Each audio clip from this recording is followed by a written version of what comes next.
కాకపోతే ఇక్కడ number 3 slot ఏదైతే ఉందో మొదటి టెస్ట్ మ్యాచ్లో సాయి సుదర్శన్ ప్రయత్నం చేశారు. తర్వాత డ్రాప్ చేయడం కరుణ్ నాయర్కి అవకాశం ఇచ్చారు. గత 7 టెస్ట్ మ్యాచ్లుగా హాఫ్ సెంచరీ లేదు నంబర్ 3 వచ్చే బ్యాటర్ నుంచి.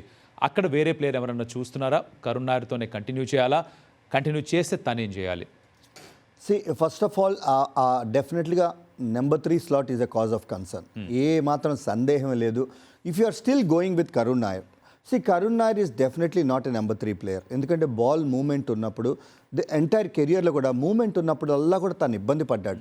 హార్డ్ అండ్ బౌన్సీ ట్రాక్స్లో బాగా ఆడతాడు. But when there is a moment, especially number 3 స్థానం ఏంటంటే ఇనీషియల్గా కనుక వికెట్ పడితే తను వచ్చి కన్సాలిడేట్ చేసే పరిస్థితి. కానీ ఆడుతున్న సేపు మాత్రం సాలిడ్గా నాడాడు, ఏమాత్రం సందేహం లేదు. ఎందుకంటే first 2 test matches flat wickets లభించినాయి.